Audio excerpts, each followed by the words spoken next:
പാകിസ്ഥാൻ തെരഞ്ഞെടുപ്പിനെ തുടർന്ന് സർക്കാർ ഉണ്ടാക്കാൻ തങ്ങളെ ക്ഷണിച്ചു എന്ന അവകാശവാദവുമായി ഇമ്രാൻഖാൻ. പാകിസ്ഥാനിലെ രാഷ്ട്രീയ അനിശ്ചിത അവസ്ഥയ്ക്കിടെ സഖ്യധാരണയുമായി പാകിസ്ഥാൻ പീപ്പിൾസ് പാർട്ടിയും പാകിസ്ഥാൻ മുസ്ലിം ലീഗ് നവാസ് വിഭാഗവും ഏറ്റവും വലിയ ഒറ്റക്കക്ഷി എന്ന അവകാശവാദം ഉന്നയിച്ചിരിക്കുകയാണ്. പീപ്പിൾസ് പാർട്ടിയുമായി സഖ്യമുണ്ടാക്കാനുള്ള ധാരണയിലാണ് നവാസ് ഷെരീഫ്. പാകിസ്ഥാൻ മുസ്ലിം ലീഗ് നവാസ് വിഭാഗം ഷഹ്ബാസ് ഷെരീഫ് പാകിസ്ഥാൻ പീപ്പിൾസ് പാർട്ടി അധ്യക്ഷൻ ബിലാവൽ ഭൂട്ടോ സർദാറിയുമായി കൂടിക്കാഴ്ച നടത്തി. പഞ്ചാബ് പ്രവിശ്യയിലും കേന്ദ്രത്തിലും സർക്കാർ ഉണ്ടാക്കാനാണ് ധാരണ. വിവരങ്ങൾ നൽകാനായി ഇന്റർനാഷണൽ ഡെസ്കിൽ നിന്നും ഐസൻ ജോസ് ചേരുന്നുണ്ട്. ഐസൻ, ഈ വോട്ടെടുപ്പ് പൂർണ്ണമായി ഉടൻ തന്നെ പാകിസ്ഥാനിൽ ഒരു നാഥൻ ഉണ്ടാകും എന്നൊക്കെയാണ് വിചാരിച്ചിരുന്നെങ്കിലും പക്ഷേ ഇപ്പോൾ ചിലയിടങ്ങളിലെങ്കിലും റീപോളിംഗ് വേണ്ടി വരുമെന്നൊരു അവസ്ഥയിലേക്ക് എത്തിയിരിക്കുന്നു എന്നാണ് മനസ്സിലാക്കേണ്ടത്. തീർച്ചയായും രജനി, നിലവിൽ 264 സീറ്റുകളിലേക്കാണ് വോട്ടെടുപ്പ് നടക്കുന്നത്. തെരഞ്ഞെടുപ്പ് നടന്നതിന് ശേഷം വോട്ടെണ്ണൽ നടന്നത്. ഇതിൽ 256 സീറ്റുകളുടെ ഫലമാണ് പുറത്തു വന്നിരിക്കുന്നത്. ഇതിൽ കൃത്യമായി മുൻതൂക്കം ലഭിച്ചിരിക്കുന്നത് PTI എന്ന ഇമ്രാൻഖാൻ നേതൃത്വം നൽകുന്ന പാർട്ടിക്ക് തന്നെയാണ്. 93 സീറ്റുകളാണ് അവർക്ക് ലഭിച്ചിരിക്കുന്നത്. തൊട്ടു പിന്നാലെ പാകിസ്ഥാൻ മുസ്ലിം ലീഗ് നവാസ് വിഭാഗം 73 സീറ്റ്, അതുപോലെ തന്നെ പാകിസ്ഥാൻ പീപ്പിൾസ് പാർട്ടി ബിലാവൽ ഭൂട്ടോ നേതൃത്വം നൽകുന്ന പാർട്ടി 54 സീറ്റുകളുമായും രംഗത്തുണ്ട്. ഈ രണ്ടുപേരും, അതായത് 74 സീറ്റുകളുള്ള പാകിസ്ഥാൻ മുസ്ലിം ലീഗ് നവാസ് ഷെരീഫ് വിഭാഗവും അതുപോലെ തന്നെ പാകിസ്ഥാൻ പീപ്പിൾസ് പാർട്ടിയും ചേർന്ന് സഖ്യമുണ്ടാക്കാനുള്ളൊരു ധാരണയായി എന്ന വാർത്തയാണ് ഇന്നലെ പുറത്തു വന്നത്. ഇത് നവാസ് ഷെരീഫ് സ്ഥിരീകരിക്കുകയും ചെയ്യുന്നൊരു സാഹചര്യമുണ്ടായി. സ്വാഭാവികമായും അത്തരത്തിൽ ഒരു സ്ഥിരീകരണം ഉണ്ടാവുകയാണെങ്കിൽ, അത്തരത്തിലൊരു നിലപാട് എടുക്കുകയാണെങ്കിൽ തീർച്ചയായും 127ഓളം സീറ്റുകൾ അവർക്ക് ലഭ്യമാകും. 134 സീറ്റുകൾ ലഭിച്ചാൽ മാത്രമേ സർക്കാർ ഉണ്ടാക്കാനുള്ള സാധ്യതയുള്ളൂ. അതേസമയം 93 സീറ്റുകളുള്ള തങ്ങളെ, അതായത് ഇമ്രാൻഖാൻ്റെ പാർട്ടിയുടെ ഇത്തവണത്തെ തെരഞ്ഞെടുപ്പിലെ അജണ്ട തന്നെ, അല്ലെങ്കിൽ അവരെടുത്ത ടാക്ടിക്സ് തന്നെ കൂടുതൽ സ്വതന്ത്രരെ സ്ഥാനാർത്ഥികളായി രംഗത്തിറക്കുക എന്നായിരുന്നു. അത്തരത്തിൽ സ്ഥാനാർത്ഥികളായി രംഗത്തിറക്കിയതിന് ശേഷമാണ്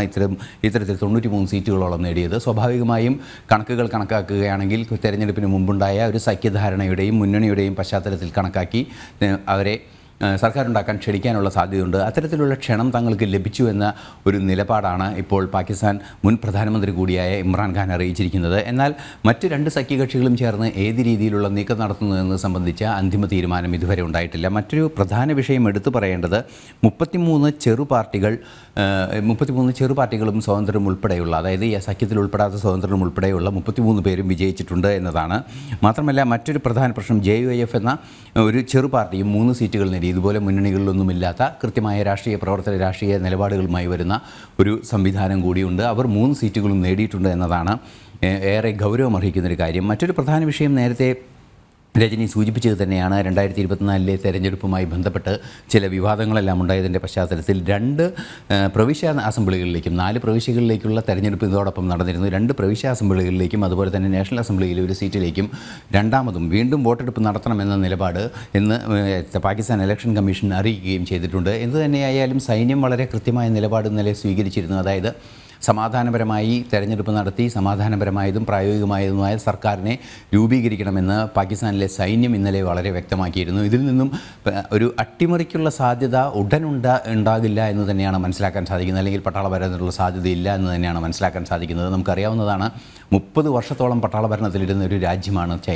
പാകിസ്ഥാൻ. അതുകൊണ്ട് തന്നെ ഈ പട്ടാള ഭരണത്തിനുള്ള സാധ്യതകളിലേക്ക് കാര്യങ്ങൾ നീങ്ങില്ല എന്ന് തന്നെ നമുക്ക് നിലവിലെ ഇന്ന് ലഭ്യമാകുന്ന വിവരങ്ങളുടെ മാത്രം അടിസ്ഥാനത്തിൽ മനസ്സിലാക്കാവുന്നതാണ്. എന്നാൽ ഇത് സംബന്ധിച്ച് അല്ലെങ്കിൽ തുടർന്ന് ഈ പട്ടാള അട്ടിമറിയുടെ സാധ്യതകളെല്ലാം തന്നെ കാത്തിരുന്ന് കാണേണ്ട ഒരു അവസ്ഥയുമുണ്ട്. എന്തു തന്നെയായാലും പട്ടാളത്തിന് മറ്റൊരു രീതിയിൽ ഇടപെടാൻ സാധിക്കുന്ന ഏഷ്യയിലെ ഏറ്റവും പ്രധാനപ്പെട്ട ഒരു രാജ്യം തന്നെയാണ് പാകിസ്ഥാൻ എന്നത് അതീവ ഗൗരവമർഹിക്കുന്നൊരു വിഷയമാണ്. അത്തരത്തിൽ പട്ടാള ഭരണത്തിലേക്ക് എത്തുകയാണെങ്കിൽ ആ രാജ്യവും മറ്റു രാജ്യങ്ങളുമായുള്ള നയതന്ത്ര ബന്ധങ്ങൾ ഏറെ പ്രതികൂലമാവുകയും അത് ഭാരതം ഉൾപ്പെടെയുള്ള രാജ്യങ്ങൾക്ക് പ്രതിസന്ധികൾ സൃഷ്ടിക്കുന്ന ഒരു സാഹചര്യം ഉണ്ടാകും. അതുകൊണ്ട് തന്നെ അന്താരാഷ്ട്ര സമൂഹം തന്നെയാണ് ഐസൻ ഈ ഇമ്രാൻഖാന്റെ നീക്കങ്ങളൊക്കെ തന്നെയല്ലേ ഇപ്പോൾ രാഷ്ട്രീയ കേന്ദ്രങ്ങളടക്കം ഒന്നടങ്കം ഉറ്റുനോക്കിക്കൊണ്ടിരിക്കുന്നതും.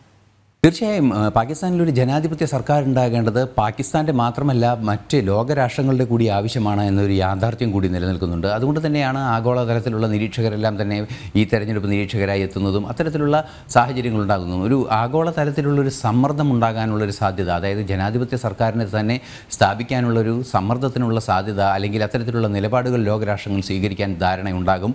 അങ്ങനെ ഉണ്ടാകുകയാണെങ്കിൽ സ്വാഭാവികമായും ഈ പട്ടാളത്തിൻ്റെ ഒരു നീക്കം, ജനാധിപത്യ വിരുദ്ധമായൊരു നീക്കം ഉണ്ടാകില്ല എന്ന് തന്നെയാണ് പ്രതീക്ഷിക്കപ്പെടുന്നത്. അത്തരത്തിൽ ജനാധിപത്യ വിരുദ്ധമായ പട്ടാള നീക്കമുണ്ടായാൽ സ്വാഭാവികമായും ആ രാഷ്ട്രവുമായുള്ള നയതന്ത്ര ബന്ധങ്ങളിലെല്ലാം തന്നെ വലിയൊരു വിള്ളൽ വീഴാനുള്ള സാധ്യതയുണ്ട്. ഒരു പരിധിവരെ സൈനിക സംയുക്താഭ്യാസങ്ങളെ വരെ നിർത്തിവെക്കേണ്ട സാഹചര്യങ്ങളിലേക്ക് മറ്റ് രാജ്യങ്ങൾ എത്തുകയും ചെയ്യും. അത് വ്യവസായ വാണിജ്യ രംഗങ്ങളിലെല്ലാം തന്നെ വലിയ പ്രശ്നങ്ങളിലേക്ക് കാര്യങ്ങൾ ചെന്നെത്തുകയും പാകിസ്ഥാൻ്റെ ആഭ്യന്തര നിലനിൽപ്പിനെ തന്നെ അത് വീണ്ടും ബാധിക്കുകയും ചെയ്യുന്നൊരു സാഹചര്യം ഉണ്ടാകും. എന്ന് തന്നെയായാലും നിലവിലെ സാഹചര്യത്തിൽ ഇത്തരമൊരു തെരഞ്ഞെടുപ്പ് നടന്നിരിക്കുന്നു. ആ തെരഞ്ഞെടുപ്പിൽ ഈ രീതിയിലുള്ളൊരു റിസൾട്ട് പുറത്തു വന്നിരിക്കുന്നു.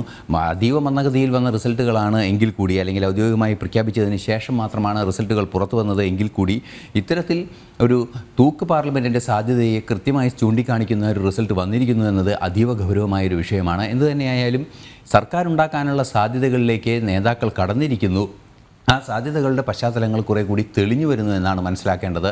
1-2 ദിവസങ്ങൾക്കുള്ളിൽ, അല്ലെങ്കിൽ ഈ 254 സീറ്റുകളിലേക്കുള്ള തെരഞ്ഞെടുപ്പ് നടന്നു കഴിഞ്ഞു. 65 സീറ്റുകളിലേക്കുള്ള തെരഞ്ഞെടുപ്പിൽ ഒരു സീറ്റിൽ ഇപ്പോൾ റീപോളിംഗ് പ്രഖ്യാപിച്ചതൊഴിച്ചാൽ 64 സീറ്റുകളിലെ കൃത്യമായ ഫലം വരികയാണെങ്കിൽ തീർച്ചയായും ഒരു ഭാഗധേയം നിർണ്ണയിക്കാൻ സാധിക്കുന്നൊരു സാധ്യതയുണ്ടാകും. ആ ഭാഗധേയം നിർണ്ണയിക്കുന്നതോടുകൂടി തീർച്ചയായും മറ്റ് നീക്കങ്ങൾ ഉണ്ടാകുമെന്നാണ് മനസ്സിലാക്കുന്നത്. ഇമ്രാൻഖാനെ ക്ഷണിച്ചത് പൂർത്തിയായെങ്കിലും പാകിസ്ഥാൻ രാഷ്ട്രീയ അനിശ്ചിതത്വം തുടരുക തന്നെയാണ് ചെയ്യുന്നത്. ഇന്റർനാഷണൽ ഡെസ്കിൽ നിന്ന് മൈസൻ ജോസാണ് വിവരങ്ങൾ പങ്കുവച്ചത്.